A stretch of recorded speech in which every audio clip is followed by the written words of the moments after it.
Okay, B'siyata D'Shmaya, we are here in Sha'ar HaYichud Tzfat. We are going to be learning from the gates of the Baal Shem Tov. We are in the idea of learning and connecting to the Tzadik. And we have here a teaching from Tzvat HaRivash, the Torah of the Magid, the will of the Baal Shem Tov.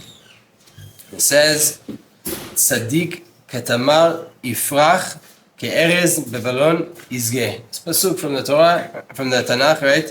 From Tehillim, that the Tzadik ketamar ifrach, the Tzadik like a palm tree will blossom, will raise up. Ke'erez belevanon izgeh. It will be like a cedar tree in Lebanon, reaching to the heights. The Tzadik reaches lofty places, and he'll grow and he'll sprout and he'll bring a lot of fruit. There's two different types of tzadikim, and they're both complete tzadikim. Tzadikim gemurim. What's the difference between them? One is always in Dveikut with the Creator and does the work that he's obligated to do. Vehu tzadik rak le'atzmo velo lezuglato. He's a tzaddik to himself and not for the others, not for anybody else. Meaning, she'eno mashpia mitzidkato la'acherim. He doesn't give over from his righteousness to others. V'zehu animshal le'erez shamur rabotenu she'eno ose perot.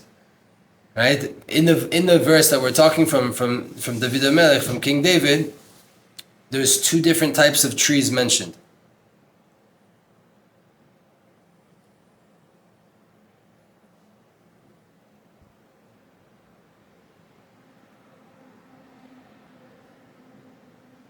There's two different types of trees mentioned. One tree is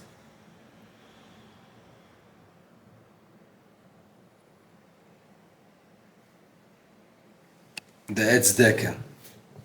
One tree is what we call the palm tree.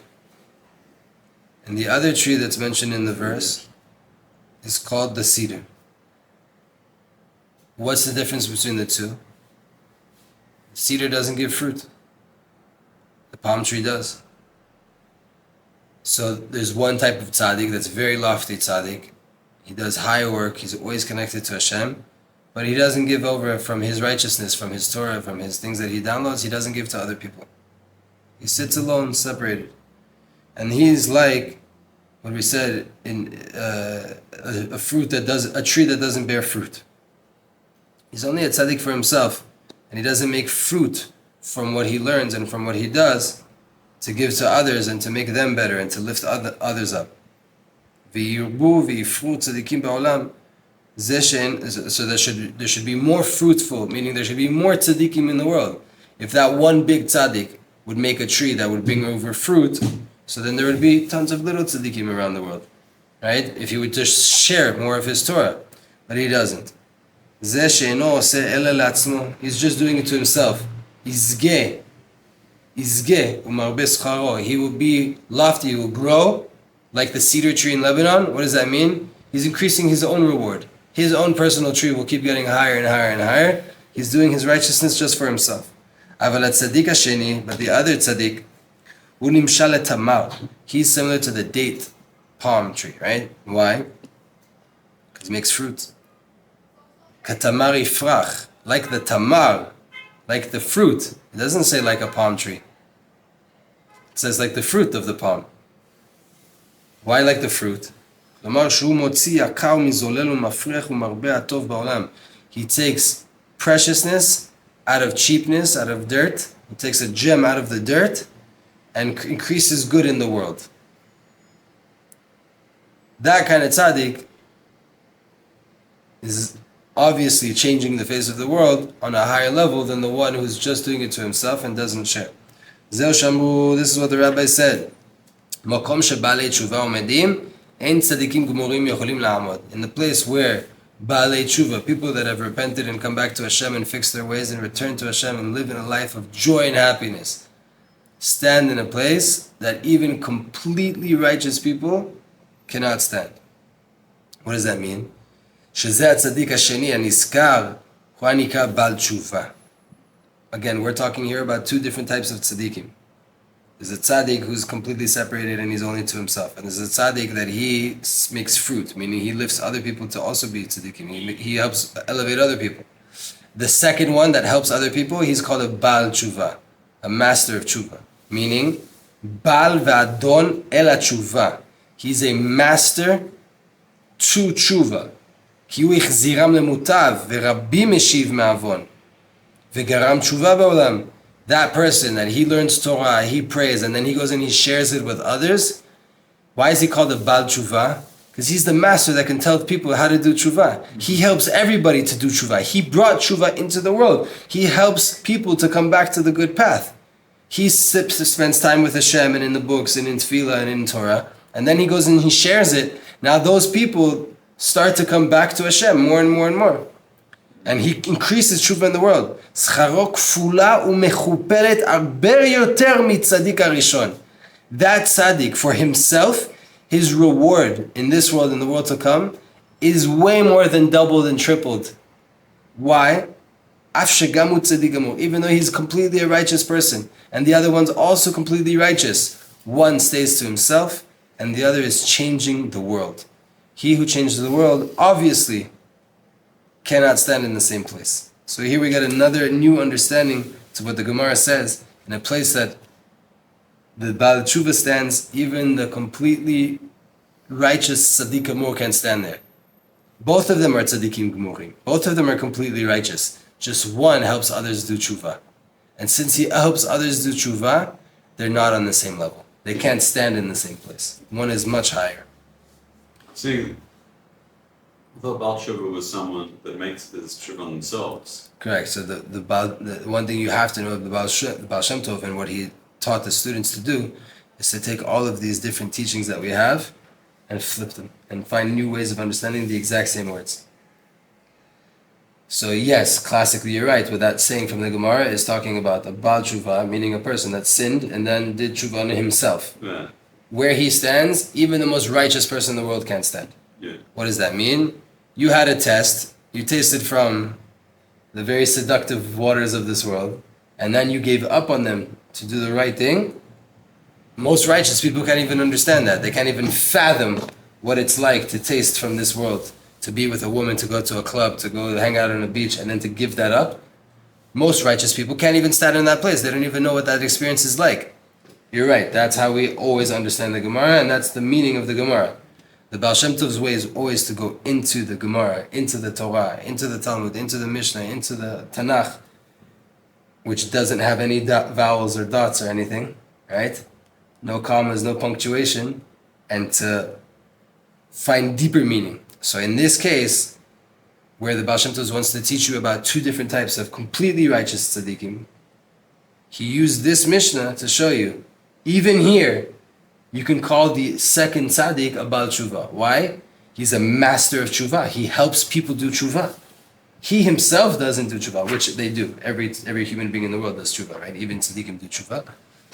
But he's not a Baal Tshuva in the sense like the pshat of the Mishnah that's what we're talking about, right? He's not.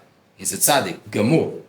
The Baal Tshuva is bringing out the idea of being a Baal Tshuva is like that you are an owner of getting people to do tshuva. Correct. In this context. Right? That's a new way of understanding it. And because you're such a person that makes others do tshuva by way of your Torah, you do not stand. No one else, no other completely righteous person that doesn't do that could even stand in your place. Your reward is tripled and doubled. What do you think is the most effective way to get people to do tshuva? To, like the Baal Shem Tov says himself, to be in a state of tshuva yourself. If you radiate a light of connection to God, others are going to pick up on that. But if you tell people what to do left and right and you're not really there, if you're not really there, you just know how to say it. You know how to tell people to do tshuva, but you don't really do it. So that when a second you open your mouth to tell that person to do it, he's also going to feel it. And when you have children, you're going to see that it's also the same thing with children. A 2-year-old, 3-year-old, you tell them off in a wrong way, tell them not to be on an iPad while you're on your phone, they're going to laugh in your face. 2 years old already, they understand that you're lying, that you're not really aligned to yourself. You can't really give me this rebuke because you're not really there. One more thing, then we'll finish for the day with the Baal Shem Tov. It says, this is from the Sichot Kodesh of Shomrei Emunim in the Kibbutz Chaverim. It says that Baal Shem Tov HaKadosh tiken shlosha dvarim letalmidav. The Baal Shem Tov instituted 3 things for his students. 1, litpelel biyachad im tzadik. Go to pray in a minyan that there's a tzaddik there. Pray with the tzaddik. 2, lavo l'shulchan tzaddik. If you can, try to eat at the table of the tzaddik. Right? There's a sudah shishit, there's a kiddush, whatever it is, and you know there's a holy person there. Eating at the same table with the tzaddik does a lot for you. 3, lishev im chaverim b'kibbutz yachad litchazek b'avodat Hashem. To sit together with friends, right? Chabad calls it farbrengen, but the rest of the Hasidic world calls tish or itva'adut. Be together with the boys, be together with your friends, and strengthen yourselves in avodat Hashem. Meaning it's not about getting together and drinking, it's about getting together and getting closer to Hashem.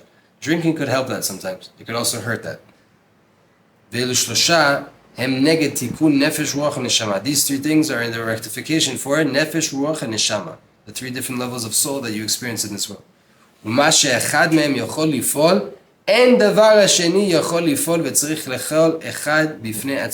What one can do, the other can't do, and you need each one separately. Again, the Baal Shem Tov found it to be very important to institute 3 things for his students. 1, you should be praying with a tzaddik. Meaning you find a righteous person in your life and join a minyan and be actively involved in praying in the same minyan, in the same place, as a really righteous person. 2, try to eat from the table of that righteous person. Whether it's the meals in shul, his actual table, anytime he sets a table and there's food involved, drink involved, you should try to get a piece of that. And 3, make sure that you sit together with your friends and together you try to come closer to God. Not, the specific thing here is not classes, not Torah classes. Let's sit together as friends, a few snacks, some herring, some fish, a little l'chaim, and let's talk about our problems, let's talk about our aspirations, let's talk about our goals, let's talk about connecting to God. The Baal Shem Tov wanted us to have these 3 things because they're extremely important in our growth in the Hasidic path. The Baal Shem Tov saw this is so important. And these 3 things fix inside of you the levels of nefesh, ruach, and neshama. So you're saying that the gathering with friends is not meant to be like a lecture with snacks? It's not this setting. It's meant to be conversation mainly. And also within Chabad, when they do a farbrengen, that there's one central idea, right? So then no problem. The one central idea comes down. But it's not a class, right? And it's not meant to be a lecture either. It's meant to be, here's an idea, stop talking, let's sing, let's talk deeper, and then let's bring down the idea a little bit more, and let's sing and talk and let's eat and l'chaim. It's not a flow of a class like we've been doing right now, or like usually we sit in. That idea, why? Because it was mainly about sitting with friends. But in order to connect to God. So if you sit with friends and there's no leader of the table, like the Kamarna Rebbe says, if there's no leader of a table, the Samech Mem will come and take the job. There always has to be a leader of a group. And if there's not a leader of the group, Sammy will gladly volunteer. So that's why in the farbrengen that you're used to most likely, right? There is a ruach, there is a leader, there is a goal that we're trying to get through, and there's a topic, so to say, an idea that we're going to focus on. That's there to keep the structure that the friends gathering with the l'chaim doesn't start to go in Sammy's direction, it stays in Hashem's direction, right? Bezat Hashem.